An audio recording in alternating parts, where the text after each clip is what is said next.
Hey everyone, me again. If you're new around here, my name's Alice and I make videos all about affordable beauty and fashion. I thought this year, seeing as my goal is to make 2 videos every single week, I would start making monthly favourites videos. I haven't really done that before because even though I buy more makeup than the average person, I still don't always have enough to do a full face of makeup favourites. So I figured when I was doing this, I would maybe incorporate things like skincare, hair care. I could add a piece of clothing, I could talk about something I've been watching on Netflix, and just add a few more like lifestyle favourites into the mix. I'm thinking each month it will probably vary, so some months I'll probably have more makeup favourites, some I might have more clothing favourites, and there might be the odd month where I just haven't really gone out very much and I'll have a lot of Netflix favourites. Anyway, that's the plan, so I'm just going to jump straight in and chat about what makeup I've been wearing over January. For my foundation, I've been reaching for the Maybelline Dream Urban Cover quite a lot recently. I recently did a full review on this foundation, but I've also mentioned it a few other times as well, so you kind of know how I feel about this at this point. But basically, it's just a lightweight, light to medium buildable coverage base. It has a natural satin finish, but because I usually wear an oil primer, I can get it to look a little bit more dewy, which is what I usually prefer. I do need to mention that I don't wear this on its own. It doesn't give me enough coverage. I have quite a lot of skin redness and this just doesn't do the job by itself. So normally I layer it with the Revolution Fast Base foundation stick in F2. I've been talking about the Revolution Fast Base foundation for a few years. Well, sometimes I've also been mixing this foundation with the Revolution Conceal and Hydrate foundation. This is another foundation that I've been talking about quite a lot recently. So when I'm mixing it with Conceal and Hydrate, I typically mix it with the shade F1. So F1 is a little tiny bit dark for me. It's a neutral undertone, but it leans a little bit more cool, whereas the Maybelline foundation is very, very yellow and very pale. So together, they make a really good match. This foundation is very, very glowy and dewy on the skin, so I find that they mix together really well and make a really good middle ground, something that's not too satin and not too dewy. I really like mixing these together when I'm filming and I need a little bit more coverage than the Maybelline foundation has. So yeah, I've been wearing the Maybelline foundation a lot this month, mixing it with one of the Revolution base products. I also wanted to shout out a brush as well. So I've been applying my foundation with this Real Techniques sculpting brush recently, and it's just such a wonderful foundation brush. I actually found this mini one in my collection a few months ago, and then I started using it to apply my foundation, realised I really liked it, and then bought the full size. Fun fact, I can't remember where I got the smaller one from. I don't think I bought the mini brush. I think this was a free gift, maybe last year, possibly from Superdrug or Boots, just for spending a certain amount of money. But yeah, I bought the larger one. I bought this from Just My Look. You can also get these on Amazon as well. If you get them from Just My Look or Amazon, they're a little bit cheaper than they are in Boots or Superdrug. And what I like about this is that you can kind of buff in the foundation. So I've got quite a lot of skin redness and I've got dry skin. I don't normally spend a lot of time like really buffing in my makeup. I kind of just stipple it on and hope for the best. But with this one, I've really been buffing in the product, especially because my base is typically quite dewy. I find that being able to buff it in a lot has really been working for me. So when I buff in a dewy foundation, it helps it kind of set a bit more and just look a little bit more matte in like the center of my face, where I don't want my face to look too shiny. But then you can still stipple it on as well. It's really good for that too. So I kind of get the best of both worlds with this brush. I like that this is dense enough that I can stipple on my makeup and just build up over my problem areas with skin redness, but it's got enough movement to it so that I can still buff foundation in. You could also use it for cream contour as well because of the shape of it. I normally just use it for my foundation, but you can do whatever you want with your makeup brushes. Most of my favourite brushes are from Real Techniques, by the way. I highly recommend them. I also got another brush while I was on Just My Look as well. I picked up another one of their Expert Concealer brushes. By the way, these both look filthy because I've actually used them today to put on my makeup, so sorry about that. It's just the right size, so it's like big enough to get quite a big patch of skin redness, but it's small enough that I've still got quite a lot of precision and quite a lot of control over the product. So I've actually got 2 of these now. This one I use for concealer, and then I've got my older one that I use when I'm using things like the Maybelline Colour Tattoo, you know, any kind of coloured eye primer. It's really good for smushing that all over the lid especially when I'm wearing fake nails and can't use my fingers like a normal person. So speaking of the Maybelline colour tattoo, I dug this out of my drawer in a recent declutter. This is the Maybelline colour tattoo in the shade Creme de Rose. Now, I'll say in advance, this has been discontinued, sorry about that, but I still wanted to mention it in my favourites video because I have been using this every day. I'm just trying to use it up. If this wasn't discontinued, I would obviously just continue to buy this one, but because it has, I've also recently ordered the e.l.f. Putty Eye Primer that's just come out.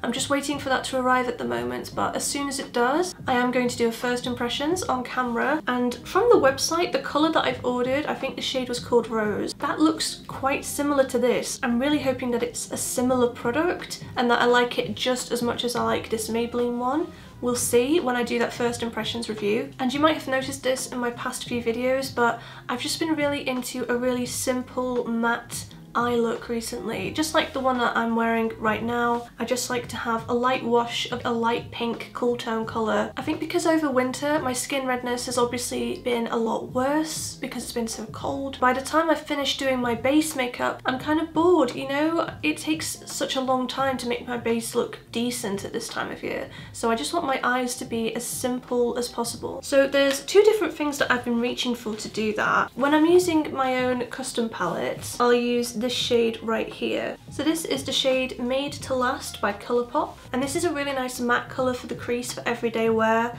It's a little bit mauve, it's a little bit brown. It's very similar to my lip colour actually now that I'm looking at it. If you like the whole 90s makeup kind of vibe, I think you'll really like this particular shade. But I also dug out this palette from my collection quite recently. So as soon as I started wanting to wear more mattes on my lid, I thought of this palette. This is the Revolution Flawless Matte 32 Ultra Professional Eyeshadow Palette. Oh my god, why are these names so long? But anyway, it's by Revolution and it's a matte palette. There's 32 shades in here. Some of them look quite similar, I won't lie, but there's still a really nice variety. There's some cool toned mattes, there's some warmer mattes, and they also have a nice range of light to dark as well. So I've been using that shade quite a lot. It's a really nice light grey with a little bit of pink. It works so well on top of the Maybelline colour tattoo because it's almost exactly the same colour. I also really enjoy the rest of the pink tones in here. I use this pink colour here just in the outer corners, and then today I'm wearing a little bit of that dark brown just as a very messy eyeliner. I very rarely wear actual eyeliner. I usually just get an eyeshadow and do it that way with an angled brush. Another thing I've been doing recently actually is using eyeshadow in my eyebrows. So I still use the NYX micro brow pencil and I still use the Essence brow gel,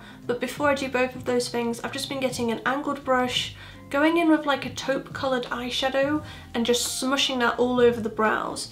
So I did that quite recently in a Shop My Stash video if you want to see how I do it. But this palette would be really good for that as well. To be honest, in most eyeshadow palettes, you can kind of find a suitable taupe colour to use in your eyebrows. But if I was going to use this one, I'd probably use one of the colours over here. So I've really been enjoying reaching for this, just for making really simple, quick eyeshadow looks. Again, if you're a big fan of like 90s inspired matte makeup like I am, then you'll probably really like this. And then another makeup favourite kind of along the same 90s matte sort of wavelength is this lipstick I got from Primark. This cost a grand total of 90 pence and it's just the perfect colour for me. I'm wearing it today. I'm wearing it with the Primark PS Lip Liner in the shade Taupe, which I also found when I was doing a Shop My Stash video. The two work really well together. This lip liner does make the colour look a little bit warmer, but I could easily swap it out for like a more pink lip liner and make it look a little bit more cool toned, just depending on what look I was going for. It's just one of those really nice nude pinky brown shades that I gravitate to a lot when I'm doing my makeup on an everyday basis. However, if I'm being completely honest, it's also very similar to some other lipsticks that I've raved about in the past on this channel as well. So it's a very similar colour to the Maybelline lipstick in Velvet Beige. So Velvet Beige is maybe a little bit more pink, but they're still very, very similar. And then there's also the NYX lipstick in the shade B52 at the top. Here's a close-up just so you can see a bit better. So that's the Primark lipstick. That's Maybelline Velvet Beige, and that's NYX in B52. This is literally the shade of lipstick I wear pretty much every single day. So I've mentioned this a few times, but I have very thick, dry hair. Last year in the summer, I bleached it quite a lot and dyed it a kind of pink rose gold sort of colour. Looked amazing, but it really killed my hair, you guys. And it hasn't really looked as curly since then, and it's also been considerably drier. I've had to cut quite a bit off, but even now I know that I'll still have to cut off maybe a little bit more before it's fully back to normal. However, this hair mask has really been helping me in the short term. This is the Garnier Ultimate Blends Nourishing Hair Food Banana and Shea Mask. First of all, it smells incredible. I know that's not like the point of the product, but it smells amazing. It really reminds me of the banana sweets that you can get, but this is a really lovely moisturizing hair mask. So before I started using this in my routine,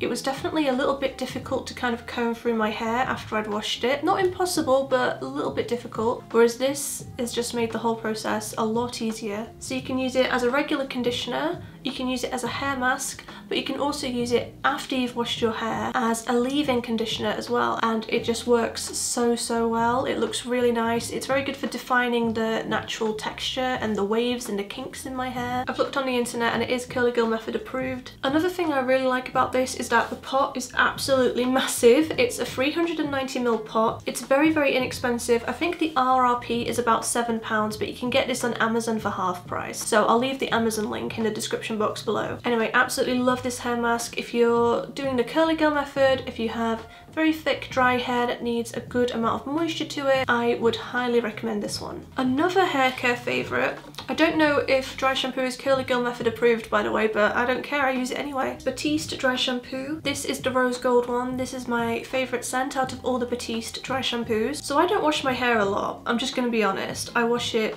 once or twice a week, basically as little as I can get away with, because again, I have thick dry hair. I can't really wash my hair quickly. It's an entire afternoon commitment if I want to wash and style my hair, so I don't do it very often. And if I really want my hair to look good for an extra day or extra 2 days, this is really handy. It's also good for adding a bit of volume as well. So even though I have really thick hair, I find the roots are quite flat, so this really helps give a bit of texture and a bit of volume back to my hair. I have the massive bottle here because I have a massive head and a massive amount of hair, but they do smaller travel size ones as well if you're more interested in that. I also wanted to throw in a few clothing favourites as well. So you might recognise this thing from my recent ASOS haul. This is an absolutely massive scarf that I got in the sale. They still have this at the time I'm filming this video, and they also have this in a pink colour as well, which I really like the look of. I'm quite tempted to get that too. But the thing I like most about this scarf is the size of it. It is absolutely huge.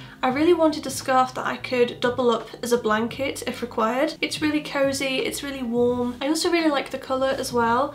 I go for burgundy tones a lot like this over winter. That being said, I'm still quite tempted by the pink one. It's a really nice shade of pink. It's like a greyish pink. So I might end up getting that in my next ASOS haul too. And then another thing that's been keeping me warm is this grey jumper that I got from Primark. So this was an absolute steal. This was only £15. And I just feel like that's such a good price because it feels really good quality and it's so cozy to wear. This again has been keeping me really warm over the cold spells we've been having lately. It is quite oversized, so I'm usually a size 18 to 20 and I got this in a size 12 to 14. So just keep that in mind if you do find this jumper in Primark. You might want to size down. I thought I'd throw in a music favourite this month as well. I have a Spotify account and at the end of the year they created this playlist with all my favourite songs on it, and it was like 90% Foals. Like I had a brief Ariana Grande phase when Thank You Next came out, but it was mostly Foals. So I wanted to feature this album. This is Everything Not Saved Will Be Lost Part 1. I do love Part 2 as well, I just don't have the vinyl of that yet. I actually got this for Christmas. I don't have a lot of vinyls. I listen to pretty much everything on Spotify,